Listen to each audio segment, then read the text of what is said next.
Good afternoon and welcome to the Agricultural and Natural Resources Month Employer Roundtable. I'm Chet Bodine. I work for the Department of Employment and Economic Development, and we hopefully have a great discussion teed up for you today. Um, I work again for Minnesota DEED, where our mission is to empower growth of the Minnesota economy for everyone. Um, I am part of the workforce strategy team. There are 5 workforce strategy consultants throughout the state, soon to be 6. Our mission is to assist key stakeholders in the successful implementation of our regional plans, leverage expertise in industry sector workforce development strategies, connect key stakeholders to workforce development solutions and resources, enhance regional economic prosperity through partnership with DEED's business development specialists and our labor market information team, and design tools and resources to support businesses in developing strategic workforce solutions that are relevant in today's dynamic and ever-changing environment. We got a little breakdown of our agenda today. We're going to do some welcome and introductions. Then we are going to talk with some of our special guests from the Department of Agriculture, Green Seam, and Ag Centric today before we launch into more discussions and questions about development in the ag sector and workforce solutions in the ag sector. Please type your name and organization in the chat so we know who's all here today. That'll be great for discussion and just to have an understanding about who's all at the table. It'd be wonderful. Just so you know, this session is being recorded so that we can share it after the event for those who were able to attend today.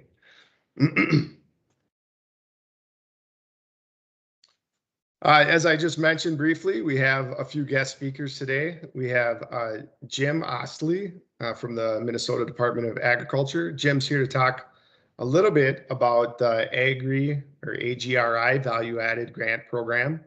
The AGRI Value Added Grant helps Minnesota processors add value to Minnesota agricultural products by investing in the purchase of equipment, production capacity, market diversification, and market access for value-added products. We also have Sam Ziegler from Green Seam here. Green Seam bolsters the growth of the food and ag industry by strategically attracting, building, and empowering new and existing businesses, their workforce, and communities they call home. Their focus areas are business retention and development, business attraction and creation, talent development, retention and attraction, regional branding and promotion. Finally, we have Judy Barca here from Ag Centric, which is part of Minnesota State.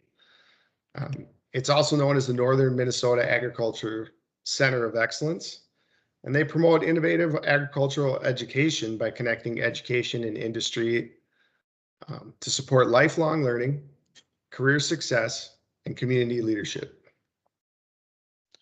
We'll let each of our guests talk a little bit more about their organization and what they do in here in just a minute. I want to thank everybody for coming.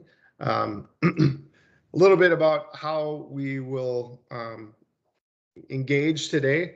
As our presenters are kind of going over some of the information related to the grant programs available, workforce development solutions, please type your questions in the chat or questions, comments in the chat. When we get to the discussion roundtable part, we're going to read the questions with the most likes first. So if you see a question that somebody puts in and you had a similar question, please like it. Hopefully we can get to everybody's questions today that are in the chat. But we'll read those ones first.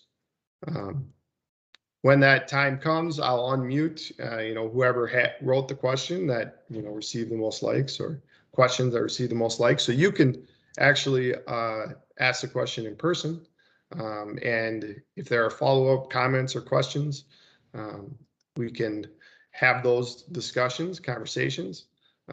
If you are somebody else who wants to build off that initial question, please raise your hand and I'll unmute you as well before moving on to the next question.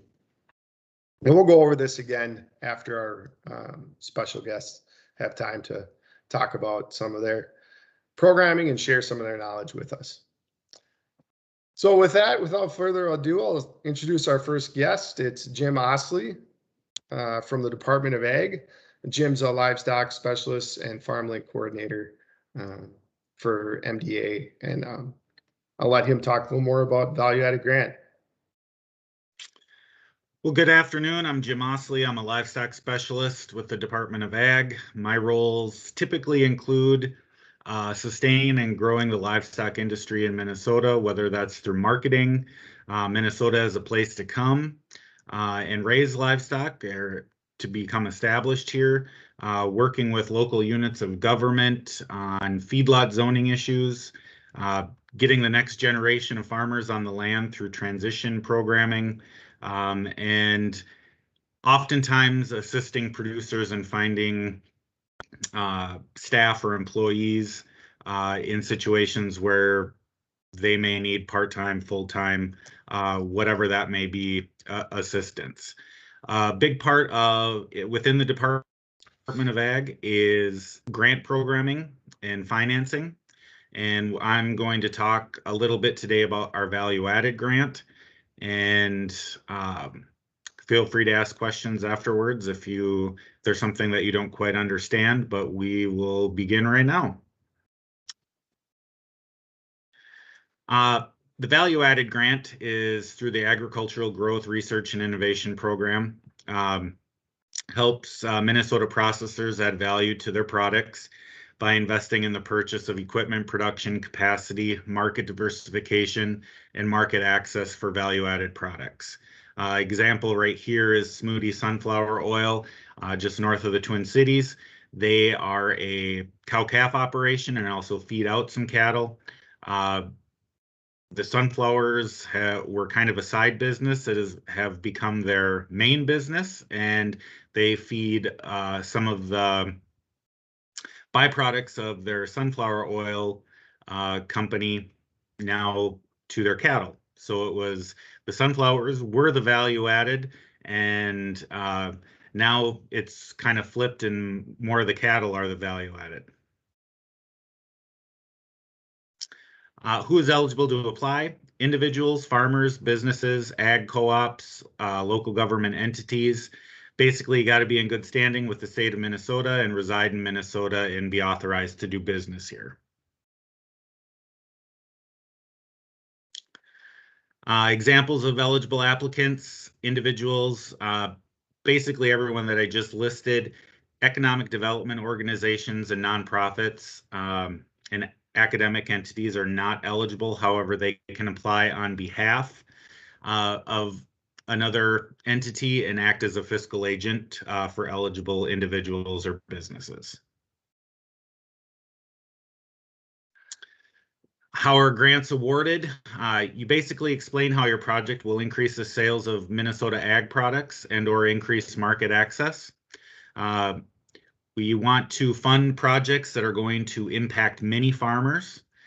We give priority to projects that create additional meat or poultry processing, especially in these most recent years, increase food safety to improve marketability, respond to changing market conditions, especially through result of COVID-19. And the grant is competitive. So not everybody that applies will receive funding. However, we do our best to try to make the money go around. Scoring. This is just a list of how we score those grants, and all of this information can be found on our website. But our priority in most recently is meat processing and food safety. So obviously there's going to be some points awarded for that. But the most important aspect of the grant is its impact on Minnesota agriculture. We typically have over $1 million each year to award. The grant can reimburse up to 25% of eligible expenses, with the maximum award being $150,000 and the minimum award being $1,000. These are just project examples. I won't read through all of them, but the purchase and installation of equipment used in production, aquaponics, creamery or milk products, slaughter equipment, grading, packaging, packing, sorting, labeling, basically anything that's going to add value to the product that you already have on your farm or your business is going to be an example of a project that could be granted grant dollars. Ineligible expenses. In the past, we have funded feasibility studies, but however, this year we are not. Any expenses incurred prior to the contract execution, equipment and facilities used for agricultural plant or production, advertising, construction or expansion of a restaurant or grocery store, supplies, consumables, anything that's not reusable, wages, bad debts, those types of expenses are ineligible for the value-added grant. You do need to provide documentation for at least 75% of the total project cost as a cash match. No in-kind funds will be allowed.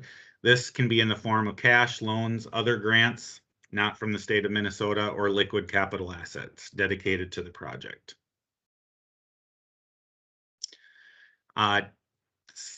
After grants are awarded, the projects will be monitored, obviously, at the discretion of the MDA. They'll do a financial reconciliation on at least one invoice on grantees that are over $50,000. We do follow-up surveys to see how things are going and to help determine long-term impacts of these grants. Funded applicants must abide by the state's bidding requirements for larger purchases, and there is always the possibility of the entire project being audited after it is completed. The next application period is expected to begin in the fall of 2021. Updated materials will be posted at that time. The grant program is subject to change. Sometimes it varies a little bit in how things are moving along and progressing. So always check back to see the updated RFP. And it is an online application process. So we are trying to make it as simple as possible. Besides the value-added grant, we also do have FarmLink. This is a clearinghouse web application that connects beginning and emerging farmers with existing farmers to work with, buy into, and eventually take over.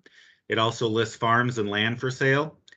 We currently just were approved some budget dollars, so we are going to be offering job and mentorship postings for farms and businesses, as well as an area for beginning, emerging, basically anyone to post resumes and connect with people.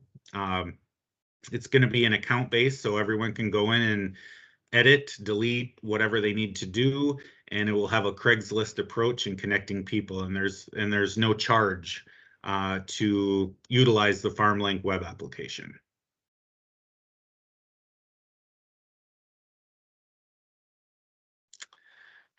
One other grant that I wanted to talk about is our livestock investment grant. This is also through Agri. It's a competitive grant that'll pay 10% of the total project cost, up to $25,000 for any livestock related infrastructure. So that could be construction, expansion, basically anything that is livestock related other than the livestock themselves. Applications come out late summer, early fall. The scoring process does emphasize creation of full-time jobs and part-time jobs, and it is also a competitive grant. Lastly, I just wanted to list a couple of the MDA resources and programs outside of the two grants in FarmLink. We do have low interest loans through our Rural Finance Authority for farmers out there. We have a beginning farmer tax credit. So basically that's a tax credit to the owner of farmland that is sold or rented. We have the Minnesota Grown program that assists marketing and promotion of Minnesota grown products. We have a markets cost share. Helps Minnesota farms or branded food and beverage companies take advantage of market opportunities through e-commerce, contracted store merchandising, point of sale work, trade shows, and store demos. And then we also have the Minnesota Pavilion, which allows groups of Minnesota ag businesses and companies come together to be able to take down the cost of attending large events under the brand of Minnesota. And these are just some of the resources and programs that MDA has to offer. There's a plethora of others depending on the type of agriculture you're working within. But for today, these are the ones that I've highlighted, and I'll be happy to answer questions when we get towards the end of the workshop.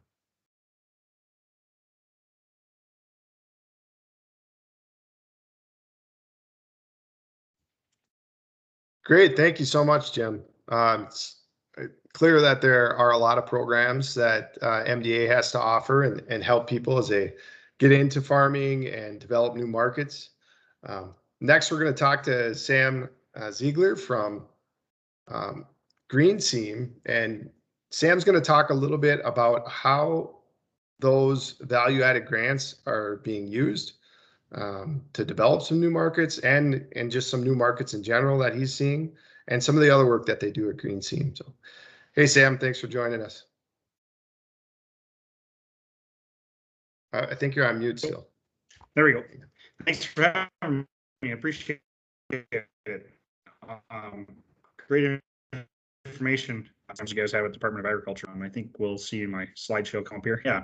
So Green Seam here is an industry cluster that we have a unique strength in southern Minnesota that puts us as the nation of food production, processing, manufacturing. And so we've taken that and built a brand around that to elevate our region as a world-class food and ag business epicenter. And really, we're here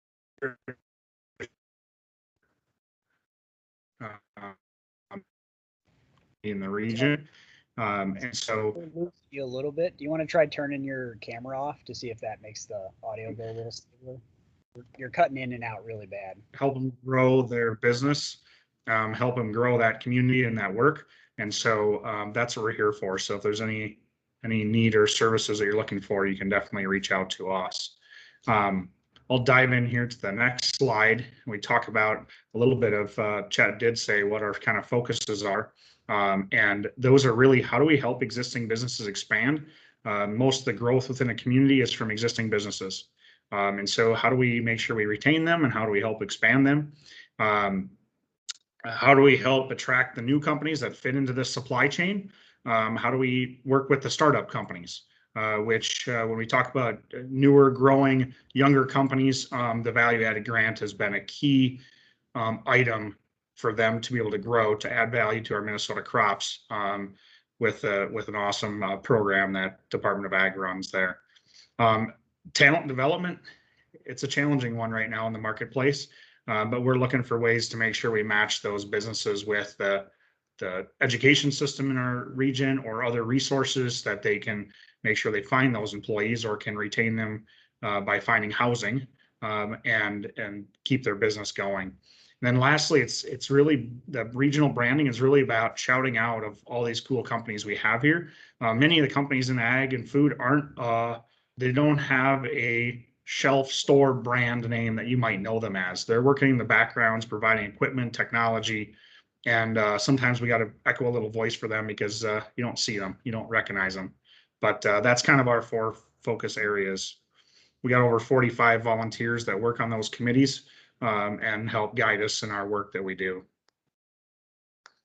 All right, let's jump into what, the question is, what's emerging? What's value added markets out there? Especially over this past couple of years, especially in the meat sector, you really could see that market direct to consumers demand.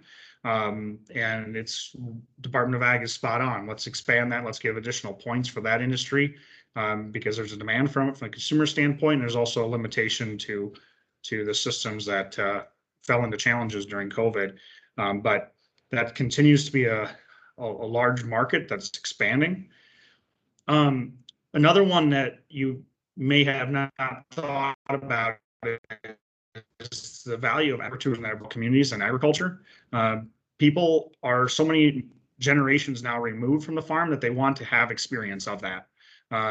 You see the Arboretum has added a farm experience. The Minnesota Zoo has. We have Farm America, the Southern Minnesota Children's Museum, Oliver Kelly Farm. They all have these experiences for people to get on.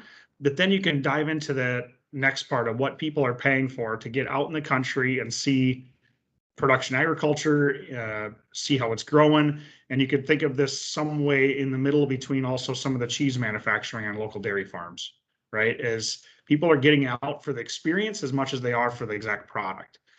And so agritourism, I think we have the ability to continue to grow and think. Wineries and breweries kind of fit into that bucket a little bit of people are going out to our wineries and breweries, and so that is agritourism. But at the same time, wineries and breweries, distilleries are adding value to what we're already growing in Minnesota, or we're growing a new crop which has another value chain. And so they continue to. Did I lose everybody? Can you hear me? Okay. So the wineries and breweries is been fantastic for our economy in Minnesota, and they're directly tied to ag because it's the farmer growing them. A certain percentage of that wine that they sell to be marketed as Minnesota grown has to be a threshold to have to hit, and that has driven those additional crops to be growing here. So please go out and enjoy them. The next one, animal production. I mean, I put it on here. Everybody might think, wow, is that really emerging? Is that really new? And I would challenge you to think that it is. It's a continually growing marketplace and adding value to the Minnesota crops by consuming them, but it's also providing back to the crops for the continual cycle. There's been new styles of production being built, new types of animal housing. And so there is a lot of innovation happening in that space, and we're really good at it here in Minnesota. And the world continues to demand more animal meat proteins, and they look towards us because we're able to have the right climate, we have the crops, we have the expertise sector here to continue to grow that. So I do see that as emerging, even though it just continues to grow, and it's centuries old, right? Renewable fuels are that next one that I mean the world is demanding cleaner and more renewable fuels. And here we are in Minnesota leading with the usage of ethanol, the usage of biodiesel. And then you can move into, well, where's our solar panels and where's our wind generation being generated from? And that's rural Minnesota. And so they continue to add value to our local economy sector. And every day there's new types of production in there. I know the soybean growers kind of have launched a new technology they think they can make biodiesel more efficiently from. And so there's continuing innovation around that space. Technology, I think maybe some of you have seen it last week. Centerra just raised another $25 million for a round of venture capital type funding to grow it. And if you look back at the history of Centerra, they did a lot of stuff with agriculture and drones and imagery. And so they're based here in Minnesota. And so that's one you can think of. But then on the other side of things, it's sensors.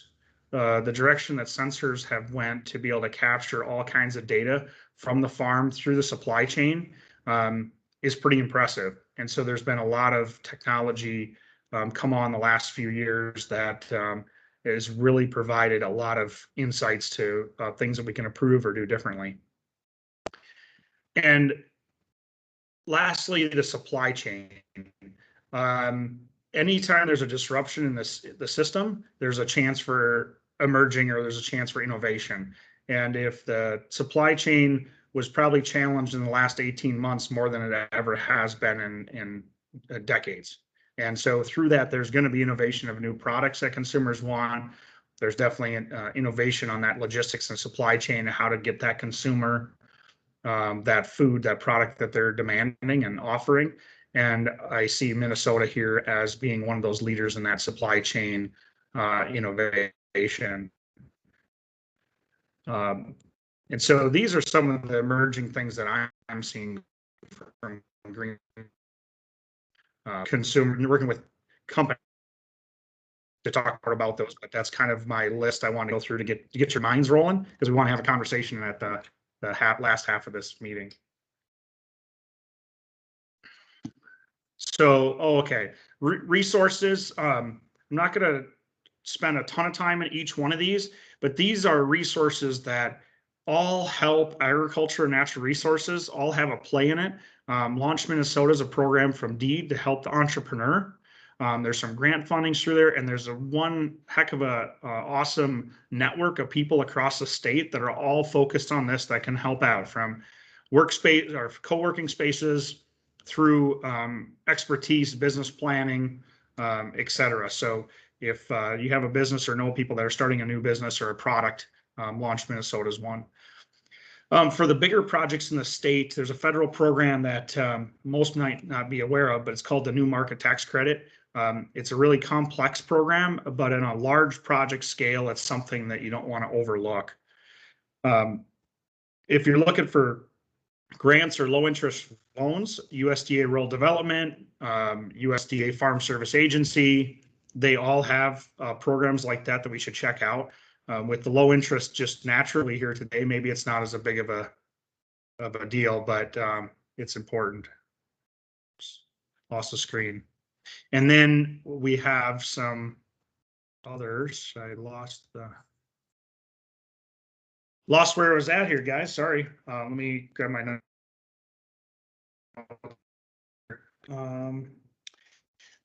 DEED has a ton of workforce related opportunities with apprenticeships that are focused on food and agriculture, as well as other programs to help growing companies in our state.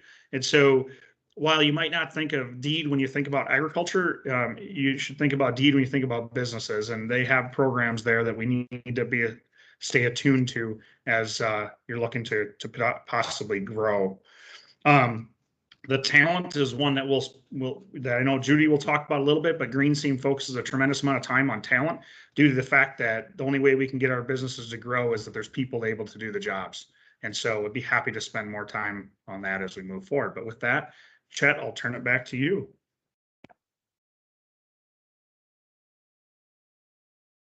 Did we lose Chet? Maybe that's why we lost my PowerPoint.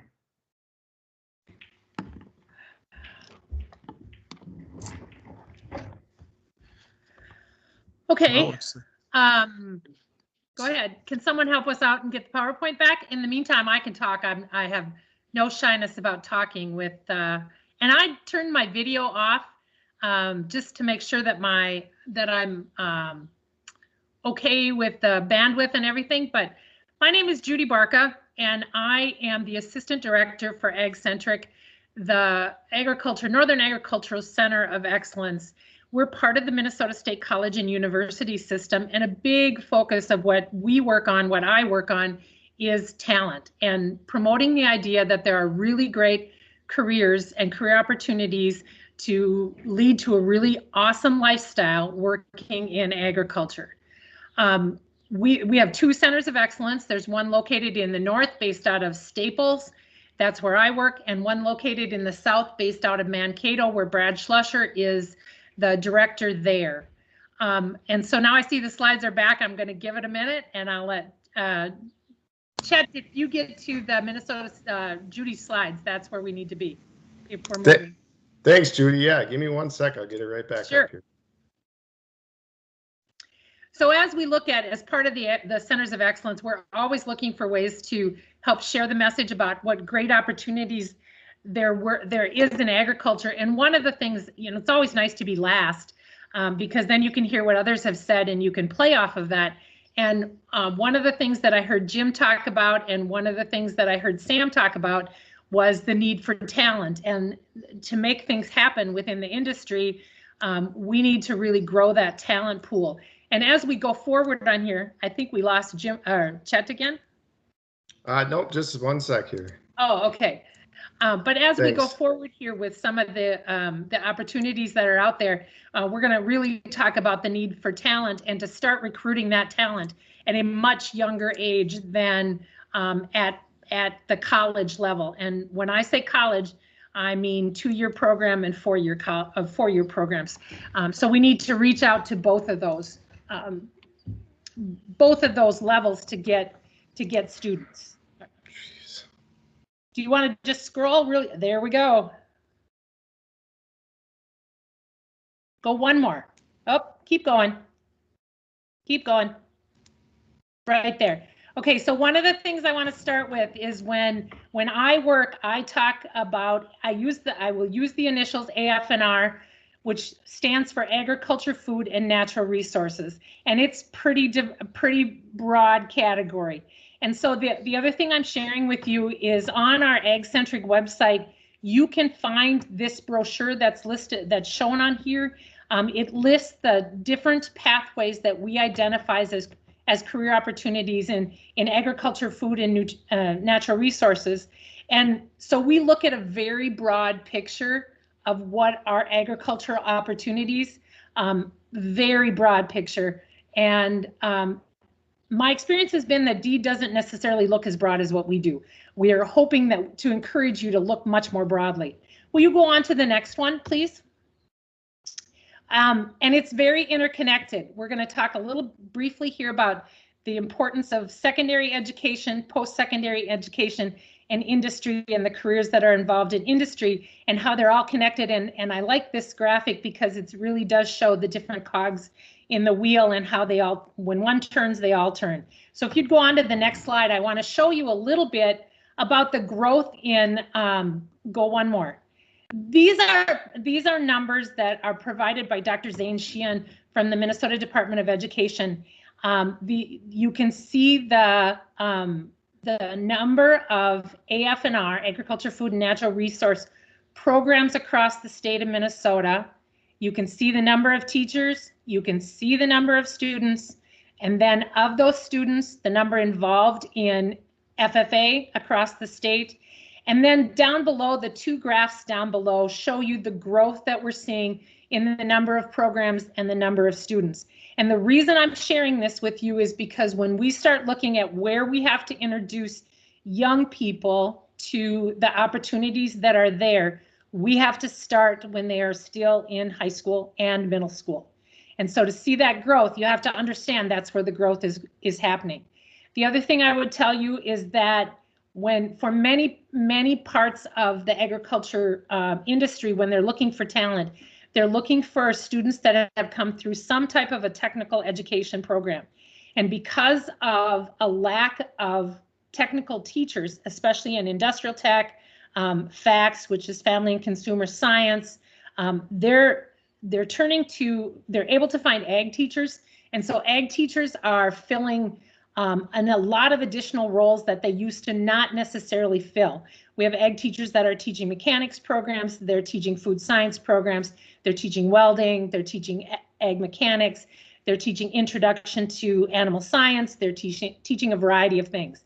And so the ag teacher, when you start connecting with secondary programs, my suggestion for you, and I hope you get that from this, is that you need to connect with that ag teacher.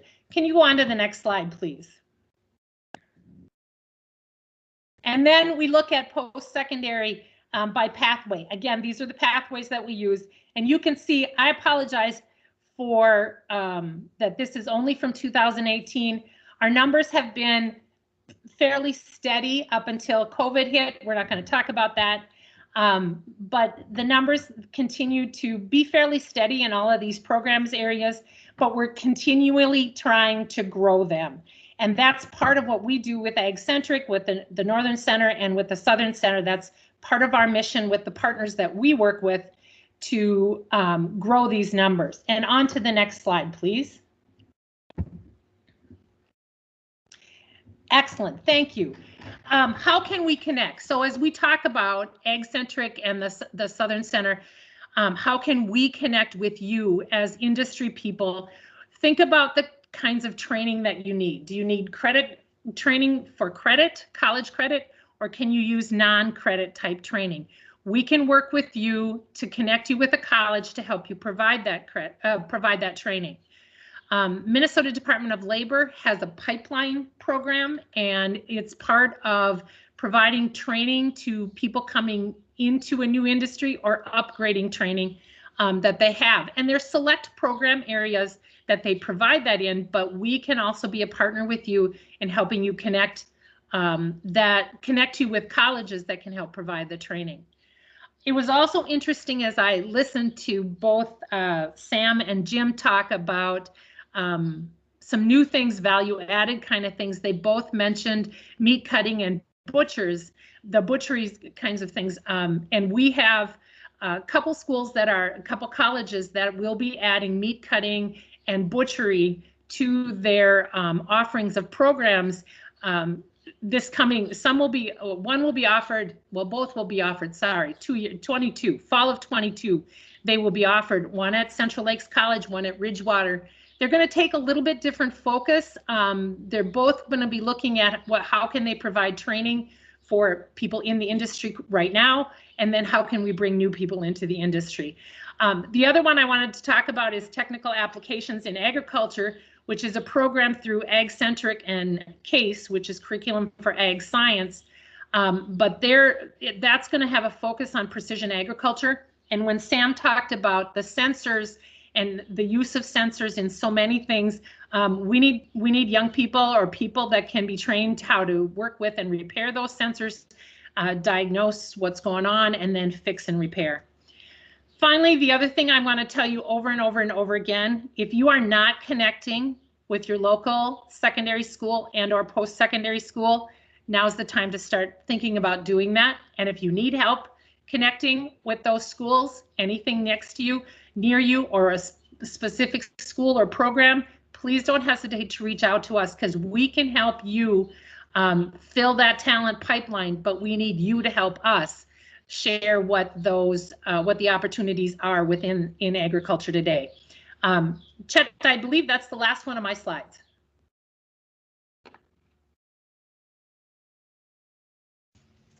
There we go. Great, thanks so much, Judy. That's really valuable information that we're, really all kind of thinking about the workforce side of ag and, the related industries right now. I just want to apologize to our guests and to the attendees too for some of the technical issues we've had. Thanks for hanging in there.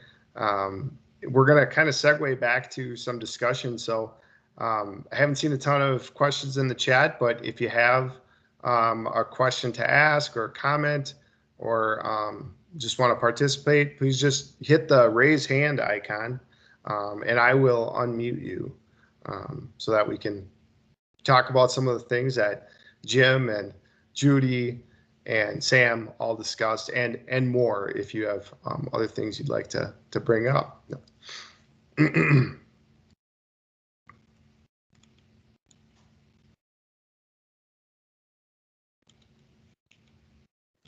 I have a question, Chet. So this is Jessica Miller, and I am the Workforce Strategy Consultant for Southern Minnesota. I'm also a part of the MARL program, which is the Minnesota Agriculture Rural Leadership Program. And last week we were in Thief River Falls and we toured several places. And what struck out to me was the insane amount of technology that's currently being used and innovation and the calculated risks that farmers are taking for the sake of trying new things and making things work and taking things to the next level. This stood out to me even more so at the Trinity Creek Ranch, as seen by Michaela Tabert and her dad, David Miller. It was also loud and clear that there's a strong network for young farmers connecting and sharing resources via social media. Michaela indicated that she got several ideas for trying new things from her peers and other young farmers by those networks utilizing Facebook and other means. So I'm wondering from our panelists how they're currently utilizing social media to get young people interested in the ag field, but then also maybe support our young farmers. This is Judy. I'll start. I have an easy answer. We're looking at it from two perspectives on our end. The two centers of excellence have a joint social media a presence called learn.grow.do. When I'm done, I'll put that in the chat. But one of the things that we're doing with that is on our Instagram account, we're really focusing on young people and trying to get the message about different opportunities, the lifestyle connected with agriculture, and what opportunities are out there. So that's part of it. On our Facebook side, we're actually looking at that as an opportunity to reach people that are educators or influencers of our young people. And so we're trying to tweak the message there to share where they can find resources for helping young people look at career opportunities. On the other side, for the young farming, the Farm Business Management has its Minnesota Farm Business Management is also part of Minnesota State College and University System. And they have a Facebook page and they have a social media presence, I should say. And they do a lot of sharing about resources in there. But that's just from our aspect of it. Thank you. Sam, it looked like you also had something to add there. Oh, you're on mute again, Sam.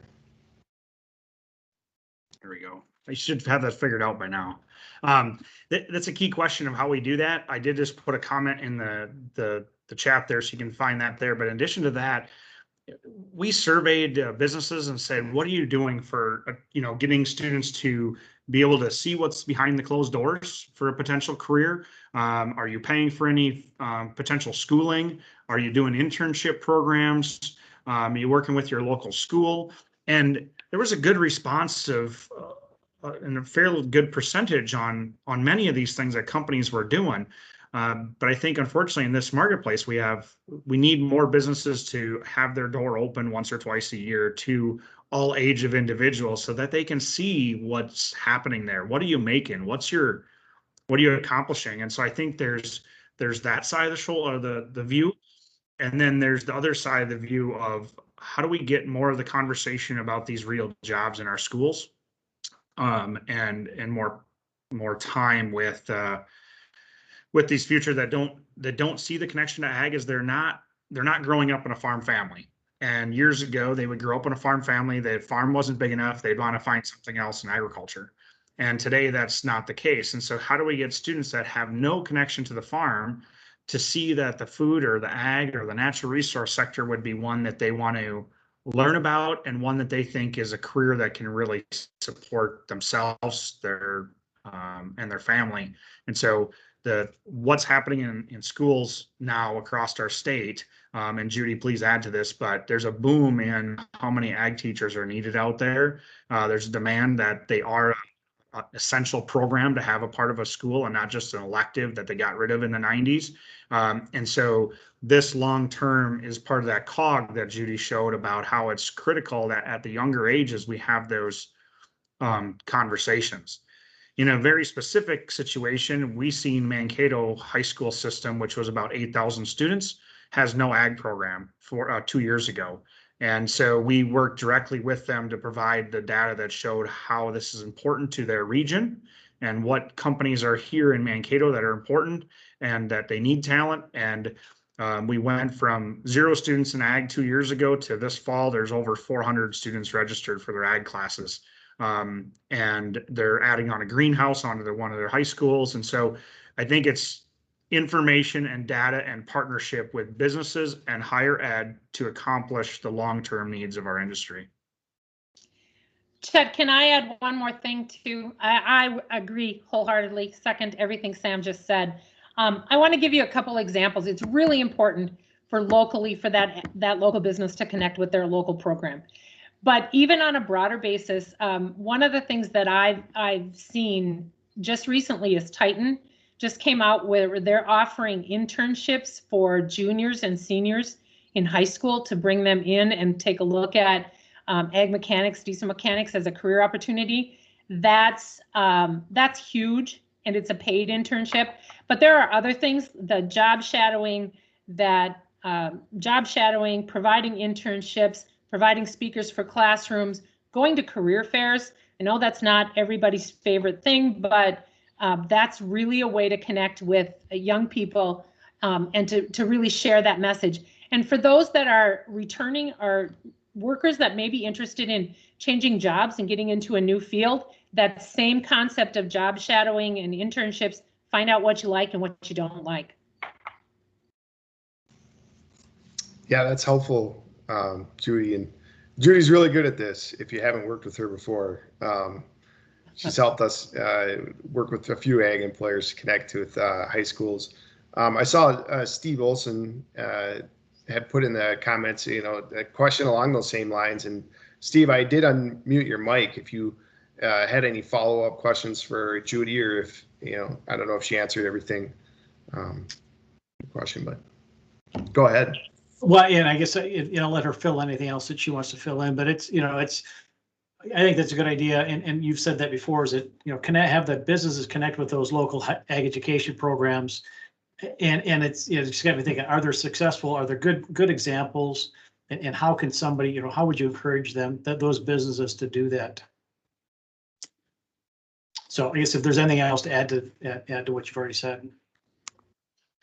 Steve, I can jump in here. I mean, the reality with Mankato School District or some other ones is truly getting the right people that are passionate and willing to work together at the same table. And so sometimes it was just really Green Team's role to facilitate the conversation and have that serious sit down and saying, this is an impact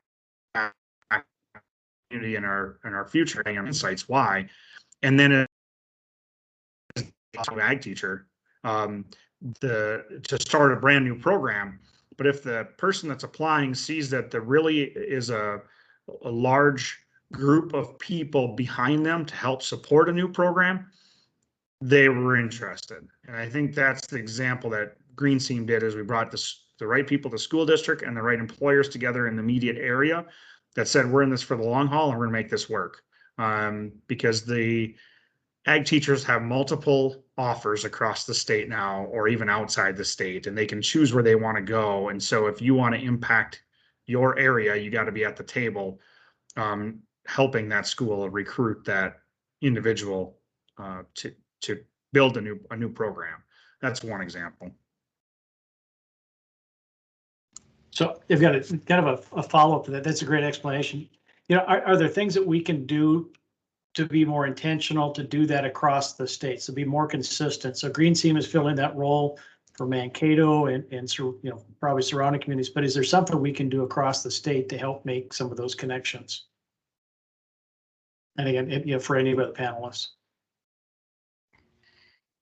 It starts with somebody just to grab the bull by the horns. I know the Southern Minnesota Center of Agriculture, was a part of that conversation as well. And so no matter where you're at in the state, you would have the Southern and the Northern, ag centers of excellence that would be at the table. I can speak for you and Judy. I know you well.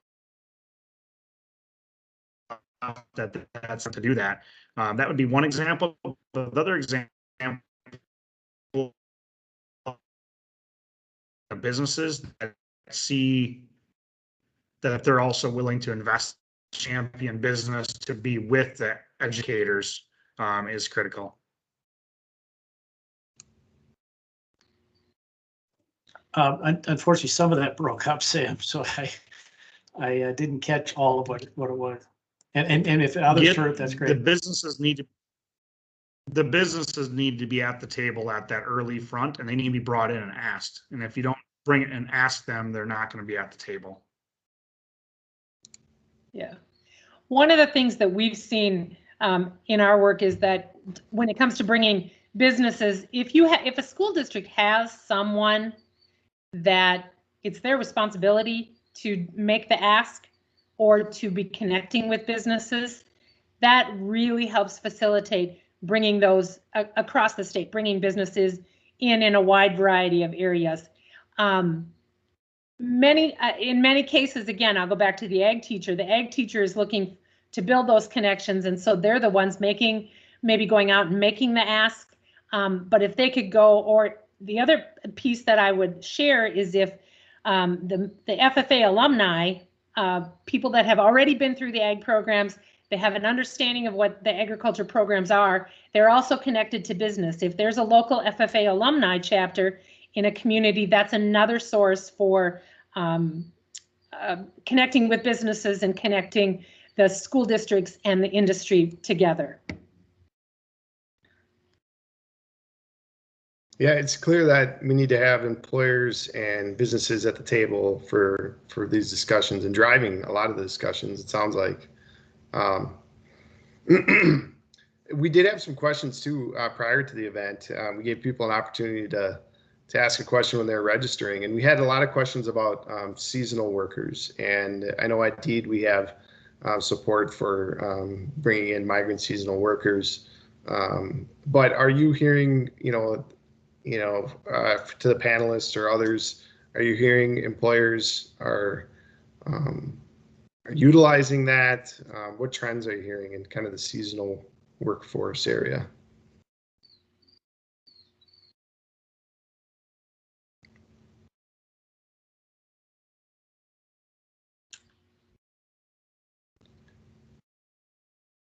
Do you guys provide any temporary education for seasonal workers or employers who are hiring seasonally? The Minnesota State College system does typically that's done through our customized training section, and it's pretty specific on if they're coming in for, depending upon the area they're coming in for, what area, then they would provide that training there. It's on a much more limited basis. We're finding that a lot of that specific training is being done by the industry or the business themselves. That's been my experience. Sure. Sam, are you working with employers that hire seasonal workers? We've recently worked on a project that wasn't necessarily for seasonal, but it was for the immigrant workforce in regards to Wyndham with High Life.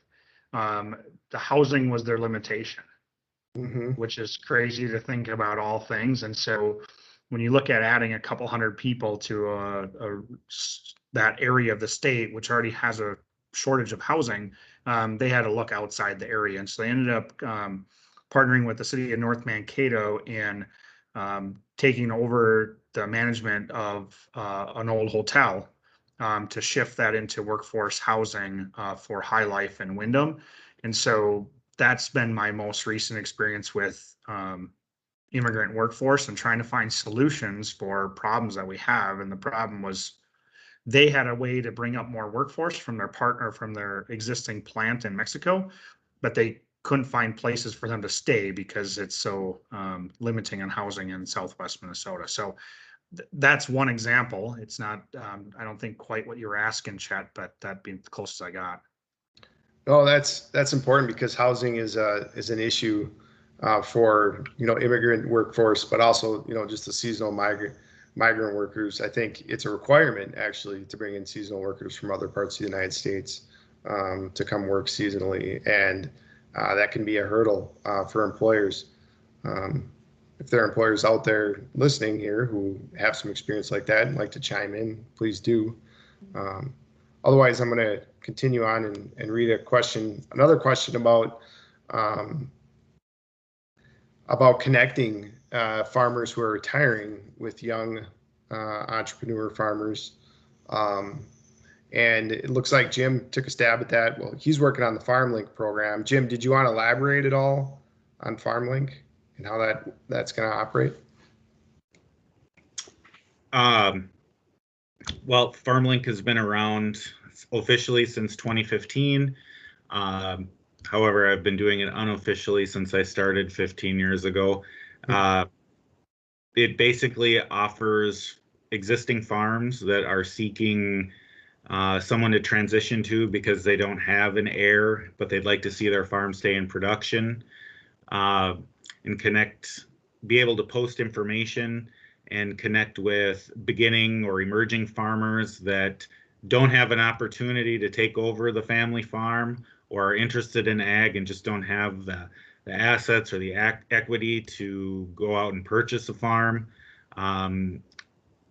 and connect those individuals. And at the very least, our goal is to connect people that under normal circumstances would have probably never connected. give them an opportunity to speak with one another, see if personalities match. And then our programming allows us to work with them. If you do find someone you're interested in working with, especially on the transition side, we can offer a team type style service that gets the important people at the table to discuss how we move forward, to make sure that both parties have their safety nets, and to make it the most successful possibility or outcome possible. The FarmLink also is starting to expand more into employment mentorship opportunities. So dairy farms looking for herdsmen, ag businesses seeking whether it could be a seasonal employee or a summer intern, basically everything that's out there. And then on the flip side, people can post resume type information. So if they're seeking a job like that, they can look through our listings, and hopefully by the fall of this year, we'll be able to have, it'll be kind of like Craigslist, where you will provide your information when you feel comfortable to do so. But right now I'm the in-between. So if there's people that want to connect, talk to me first, and then we go from there. Great, thank you. We'll share your contact information here in just a moment, along with everybody else's for guests who want to connect with you offline. Judy or Sam, before we check out, I'll just give you one opportunity to follow up on that. Any other resources for ag employers to find interns? I heard the internships brought up there. Connect with your local colleges. Connect with your local colleges. Connect with your local colleges. And if you need help doing that, reach out to me. I'd be happy to help you. I think one thing, Chad, is people that don't have internships programs are, get worried about bringing on an internship program because of the work, or it might not go right, or the person might not stay. There are some great resources in building internships that our colleges do have. University of Minnesota, the Minnesota State University Mankato, and others that have showed me. They have a huge page that shows here's some best practices to use in internships. The other component that I've found out is businesses that have existing internship programs are willing to talk to you about what works for them. And so I would really highly encourage businesses to be in touch with those that have strong internship programs and learn what works for them and see what you can apply for yours. Because I think the biggest thing out there is we don't have enough people in ag building internship programs. That's really helpful. I always learn from other businesses, who are working in the same area. When they're willing to share, that's goes a long ways. So I want to thank everybody again for attending, and apologize again for some of the technical issues that we had. I think we had some great discussion despite some of those interruptions. And as you can see, we have everyone's contact information here. So if you'd like to reach out to any of us about anything you heard here today, please do. If you do have questions about the Migrant Seasonal Worker Program, you can reach out to your workforce strategy consultant, who will put you in touch with that team at DEED to learn more. Thank you again for attending, and have a great day.